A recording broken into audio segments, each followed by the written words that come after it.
ஏன்னா இந்த மாநகராட்சியில் தீர்மானம் கொண்டு வருவது என்பது வேடிக்கையான வினோதமான ஒன்று. ஊழல் நிறைந்த மாநகராட்சி, உலகமே காரி துப்புகிறது. மதுரை மாநகராட்சி ஒரு தூய்மையான மாநகராட்சியாக எங்க ஆட்சி காலத்தில் இருந்தது. மதுரை கோயில் மாநகரம். இந்த கோயில் மாநகரம் இன்னைக்கு குப்பை மாநகரமாக மாற்றிய பெருமை இந்த மாநகராட்சி நிர்வாகத்துக்கு தான் பொருந்தும். வரலாறு காணாத அளவுக்கு 5 மாநகராட்சியில் இருக்கிற 5 மண்டல தலைவரும் இன்னைக்கு ராஜினாமா பண்ணியிருக்காங்க. எதுக்காக? பணி சுமை காரணமாவா? ஊழல் பண்ணாங்கன்ற அடிப்படையில தான் அவங்க கட்சியில இருந்து நடவடிக்கை எடுத்திருக்காங்க. நல்லது தானே சொல்லுங்க.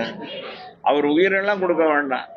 அவர் அவங்க கட்சிக்காரங்களில் தூண்டி விட்டாலே போதும். இன்னைக்கு இந்த ஆட்சியை மாற்றம் செய்யணும்னு மக்கள் துடித்து கொண்டு இருக்கிறார்கள். அன்பு சகோதரர் அண்ணாமலை பொறுத்தளவுக்கு அவர் வேண்டுகோள் விட்டால் அவர் பேசினாலே போதுமானது. உறுதியாக பொதுச்செயலாளர் புரட்சி தமிழர் எடப்பாடியார் முதலமைச்சராக வரப்போறார். அதிமுக ஆட்சி மலரப்போகிறது.